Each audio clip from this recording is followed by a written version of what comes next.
혜미는 땡 중인가? 혜미는 땡 중인가?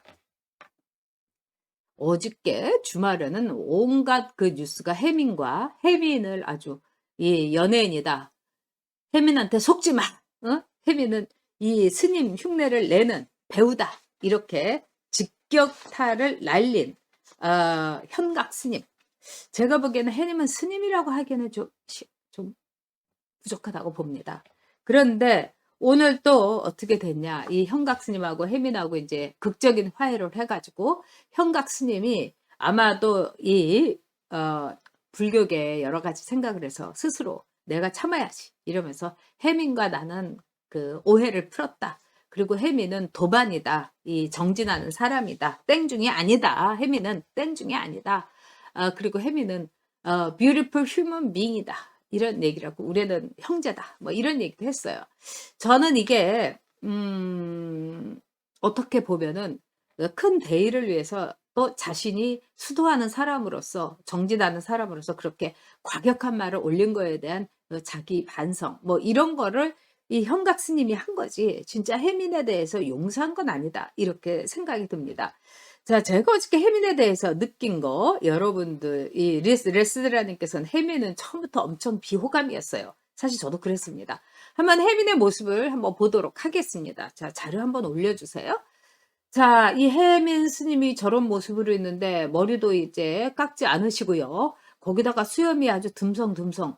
딱 보면은 어금니 아빠 비슷하지 않습니까? 그리고 이 스님들이라든가 수녀님, 그 다음에 수도를 하는 이 수사님들, 수사 신부님들이라든가 카톨릭의 수사님들을 제가 굉장히 저도 이제 KBS에 있을 때 제가 이제 그 종교계 출입을 한 적이 있었어요.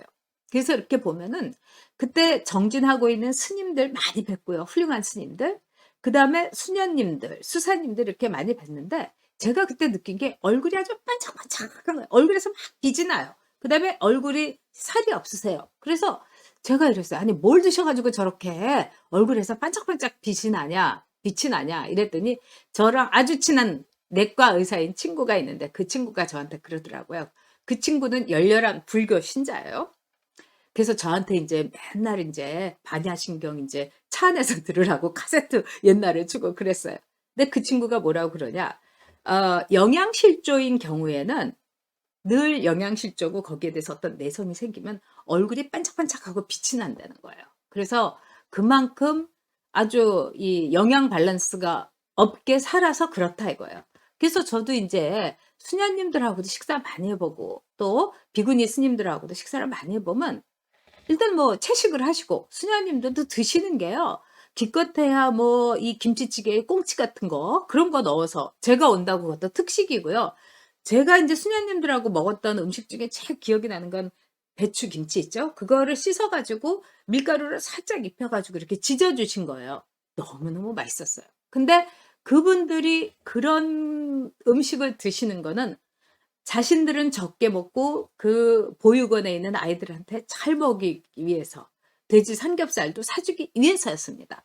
근데 어떠세요? 그 해님 스님 얼굴을 보니까 영양실조는커녕 너무 많이 드신 게 아닌가. 뭐 냉부회라고 냉장고를 부탁하려는 그 프로그램에도 그분이 나오셔갖고 제가 이렇게 봤어요. 이번에 여러분들을. 냉장고가 그렇게 꽉 차 있을 수가 없는 거예요. 굉장히 그 냉장고에서 쇼크를 받았어요. 자, 그럼 다음 사진 한번 보여주세요. 자, 참 깜찍하고 귀엽죠? 예? 그래서 책 있는 데서 이렇게 딱 이렇게 애교 부리고 또 유튜브 하면서도 구독 많이 해주세요. 짱! 이러면서 막 저도 막 그거 보면서 일부러 한번 흉내를 내봤는데 글쎄 뭐 저런 모습은 귀여워요. 그리고 참 귀엽게 생기셨어요. 근데 자, 스님이라는 거는 우리가 스님들한테 보시도 하고 보조도 하고 이런 이유가 뭐겠습니까? 정진을 해서 이 세상 사람들에게 깨우침을 주고 속세하고 떨어져 있으면서 맑고 그 다음에 정말 스님들 중에서 이 동안거 이렇게 끝내고 오시는 스님을 제가 몇 분 뵀는데 너무 무서워요. 그 스님들 딱 나오시면요. 그냥 눈에서 막 그 빛이 나서 이렇게 제 온몸을 찌르는 것 같은 그 정도예요. 근데 글쎄 귀엽긴 한데 저분한테 우리가 어떤 이 결기를 느낄 수가 있을까 이런 생각이 전 들었고요. 자 그다음에 다음 네 사진. 자 이거는요. 해민 스님이 또 자기를 스님이라고 하는 것도 참 이 스님은 굉장히 이 올림말이죠. 그러니까 뭐 해민 이렇게만 하면 될 텐데 법정 스님께서 무소유가 가능하셨던 것은 책 인쇄가 있었기 때문이다. 신도나 주지에게 아쉬운 소리 안 해도 살 수 있어야. 그리고 또 어느 정도 배풀 능력이 되어야 아이러니하게도 무소유도 가능해진다.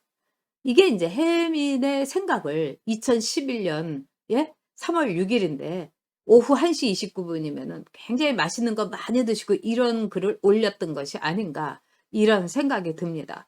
자 다음 거 보여주세요.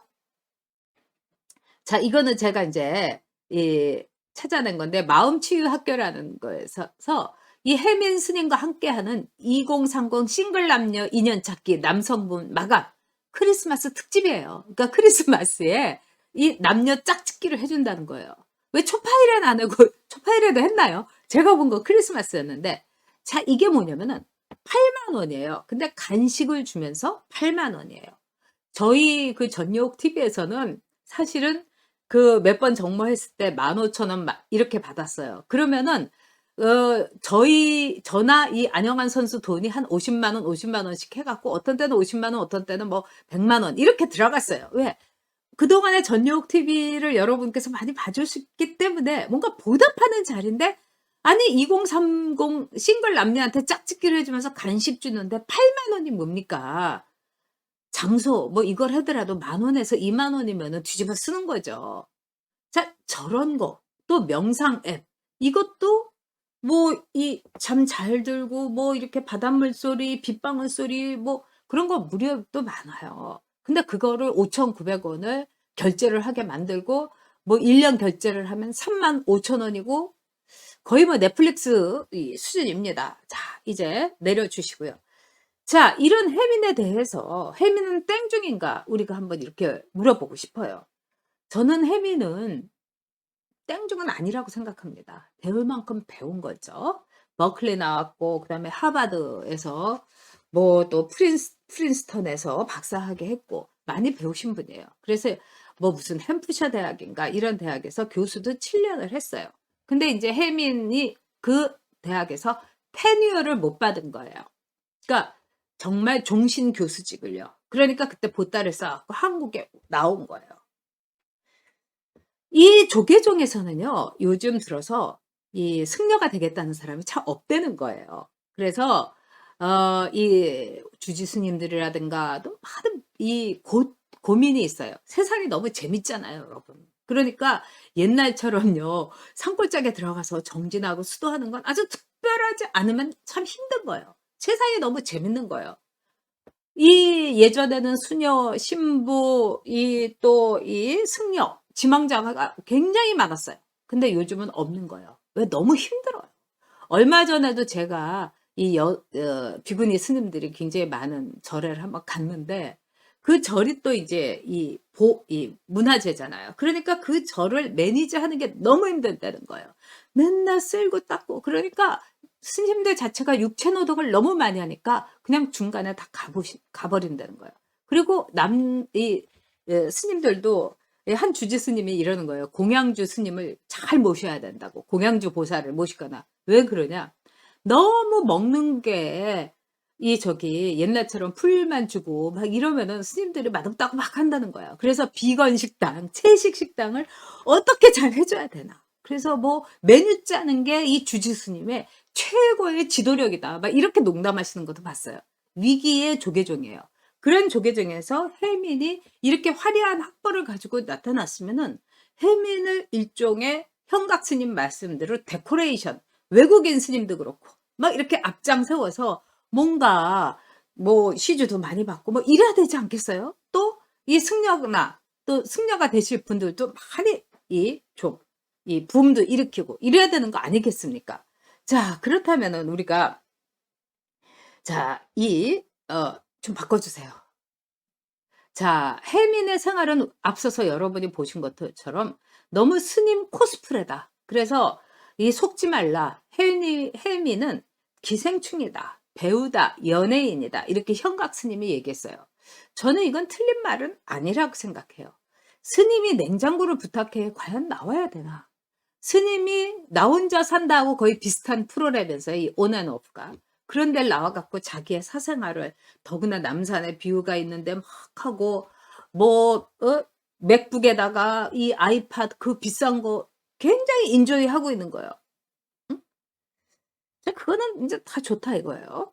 그리고 뭐 들리는 말에 의하면은 페라리를 4억 원짜리를 타고 계신다는 거예요. 자, 물론 솔직히 말씀드려 가지고 목사 중에서도 페라리, 뭐 페라리 말고 포르쉐 이거 타고 다니는 목사인데 저는 그분 아주 싫어합니다. 그리고 그분 주위에 모여 있는 신도들도 너무 싫고요. 아무리 차를 좋아해도 목사님이 페라리를 타고 다니는 게 말이 됩니까? 마찬가지로 해민도 안 되는 겁니다. 그래서 현각 스님께서 기생충이다, 해민은 배우다, 연예인이다, 이제 속지 말아라 이렇게 말씀을 하셨어요. 자, 이렇게 스님이 호화 생활을 한다는 거, 이거는 부처님의 기본적인 가르침에서 어긋나는 겁니다. 그래서 해민이 땡중이건 무식한 중은 아니지만은 어떤 의미에서 부처님의 가르침을, 부처님을 팔아가지고 호화 생활을 하는 연예인이다, 스님 역할을 하는 배우다. 현각의 이 질타는 맞았다. 저는 이렇게 생각합니다. 자, 그러면은요, 이 해민을 보면서 제가 이렇게 딱 떠오르는 이름은 조국이었어요. 그러니까 해민의 행태라든가 이런 게 조국하고 너무너무 같은 거예요. 그리고 해민은 뭐 특별히 정치적인 발언이라든가 이런 걸 하지 않았습니다. 그런데 해민의 친구들은 누구냐? 황교익이라든가 김재동하고 그렇게 친하게 지냈다는 거예요. 그러니까 해민이 진정한 좌파였으면 다른 데서 해민은 막 쉴드를 쳤을 거다, 법률처럼. 근데 해민은 뭐 이렇게 정치적인 발언은 하지 않고 나름 중도인 것처럼 했지만 문제는 뭡니까? 상당히 그런, 이 친구를 보면 그 사람을 안다고 이런 이제 좌쪽에 있는 사람들하고 어울려서 지냈던 거죠. 그래서 이제 해민 스님한테 이 섭외 전화라든가 이런 걸 하면은 거의 5분 만에 딱 온다는 겁니다. 그러면서 뭐 밤이나 낮이나 그러면서 딱 묻는 게 이 강사료가 얼마냐. 저도 제가 강사 강연을 많이 했던 때는 물어봤습니다. 저도 그건 당연히 물어봐야죠. 그렇지만은 정치에 제가 입문을 한 뒤에는 강사료를 물어보지를 않았어요. 다 공짜로 해줬어요. 정치라는 거는 국민에게 자기를 내드리는 겁니다. 그리고 종교에서 정진을 하는 수도자라는 거는 역시 자신을 내려놓는 거예요. 근데 뭐 어떤 분은 500을 불러갖고 해민의 그 강사를 초청할 수가 없었다. 또 어떤 분들은 300이라고 해가지고 못했다. 그러니까 어쨌든 300 이상인 거예요. 그러니까 제동이가 3000이니까 해민이 나는 왜 300, 500 못 받아 이렇게 볼 수 있겠지만은 해민은 그 자기의 베스트셀러 책에서 뭐라고 했습니까? 멈추니까 비로소 보인다. 뭐 이러면서 무소유 얘기하고 다 내려놓고 이러면서 거짓말을 조국이처럼 친 거예요. 조국이 옛날에 자기 SNS에 올린 거 그게 다 거짓말이고 내로남불이고 우리가 그 위선에 치를 떠는 거 아니겠습니까? 그러니까 우리는 이 위선의 기생충이 해민이라고 생각하는 겁니다. 물론 해민이라는 사람이 저는 100번 양보해갖고 나름대로 이렇게도 생각했을 거예요. 언제까지나 옛날식으로 말하자면은 이 포교를 할 것인가. 이 젊은 층에게 다가가고 뭐 크리스마스 때 2030 싱글 데이트도 막 주선하면서 좋다 이거예요. 그렇지만은 그때는 적정한 정말 참가비만 받으면서 이 스님이 종교를 하시는 분들이 베풀고 있구나. 이 보시하고 있구나. 뭐 이렇게 생각을 하게 만들어야 되는데 해민은 너무나 돈을 많이 보이고 돈독이 올랐다. 이렇게 해도 틀리지 않다는 겁니다. 이것이 바로 해민의 가장 큰 문제점이에요. 위선과 말하자면은 돈에 대한 욕망을 실행했다는 거. 자, 그런 점에서 현각 스님은 아주 대조적이죠. 그렇습니다. 네, 우리 자, 그러면은 이 해민에 대해서 해민은 책을 베스트셀러가 돼갖고 또 인쇄도 그렇게 많이 챙겼고 그 다음에 사인회를 하게 되면은 그냥 이렇게 종이만 갖고 가면은요 사인을 안 해 준대요. "내 책을 사라." 이런다는 거예요. 저도 저자 사인을 많이 했지만은 그냥 종이만 갖고 와도 그냥 사인해 주렵니다. 당연한 거 아니에요? 그리고 도서관에서 빌려볼 수 있는 거 아닙니까? 근데 어떻게 그럴 수가 있는지. 반면에 현각 스님은요. 화계사에서 하버드에서 화계사인가요? 옛날에 제가 그 책을 읽었는데 참 좋은 책이에요. 근데 그 자기 책에 대한 모든 인세를 조계종에다 바쳤어요. 그래서 그 현각 스님의 그 동생이 현각 스님한테 뭐라고 한 거예요. "너는 13년 동안 네가 그 당시에 13년 된 거죠. 스님이 된 거기에다가 모든 돈을 바치면서 너의 아버지, 어머니 굉장히 그 어려우신데 100달러도 너는 못 바치냐. 너를 배우고 입히고 익혔는데 너는 어떻게 부모한테 100달러도 못 바치냐. 그 인생에서 부모님한테 10%라도 이렇게 좀 줘야 되는 거 아니냐." 그러니까 여동생이 막 화가 나서 그런 글을 올린 적이 있어요. 저는 그 동생분 마음에 전 동의합니다. 그럼에도 불구하고 불교에서는 사사로운 인연을 사가의 인연을 끊는다고 하지 않습니까? 그래서 불교의 가르침은 참 엄중한 겁니다. 저는 진짜 저도 많은 깨달음을 제 친구인 불자들을 통해 갖고 얻습니다. 바로 현각은 그거를 사적인 것을 끊는 것을 했고 혜미는 그걸 하지 않은 거죠. 네. 우리 니스님께서 이제 땡중 땡 목사까지 이 정말 활개치는 나라가 됐다 이러면서 우리 니스님께서 막 진짜 한탄을 해 주셨어요. 아 정말 그렇습니다. 아유 이 나라가 어디로 갈 것인지. 네. 그렇죠. 그리고 자 또 또 이 현각 스님하고 이 기자들 중에 제 후배들 중에도 문화부에 있는 기자들 중에 이렇게 친했던 기자들도 있는데 어 정말 여러 가지 얘기를 들었는데 혜민에 대해서 글을 올리면서 그랬죠. "나는 완벽한 인간이 아니다. 혜민도 완벽하지 않듯이. 근데 우리는 정진해야 된다." 근데 중요한 건 뭡니까? 완벽한 인간은 없는 거예요. 하지만 부처님의 가르침을 매일매일 그것을 가슴에 새기고 정진하면서 가깝게 가는 거. 그게 성불인 거죠. 자 그런 점에서 이 해미는 우리나라 종교계 단지 이렇게 우리가 지금 뭐 그렇다고 해 갖고 불교는 다 썩었다 이걸 통해 갖고 뿐만 아니라 우리나라의 종교계 전반에 문제점이 있습니다. 제가 또 카톨릭에 대해서 너무 비판적이어서 제가 요즘 성당에 안 나가고 있고요. 개신교도 문제고 이런 점에서 우리 모두에게 일종의 하나의 과제를 주었다. '우리도 정진해야 되지 않나. 우리 국민들도 더 좋은 대한민국을 위해서.' 정말 가덕도 신공항이니 한두 푼 던져 주는 거 받아먹는 정말 구걸하는 뭐 거지처럼 왜 국가에 대해서 구걸을 합니까? 이 국가를 우리가 만들었는데. 그리고 이 어떤 것들이 감히 우리한테 돈을 던져 주면서 무슨 복지 이러면서 시혜를 베푸는 것처럼 합니까? 거기에 대해서 우리는 정말 응징을 해야 되고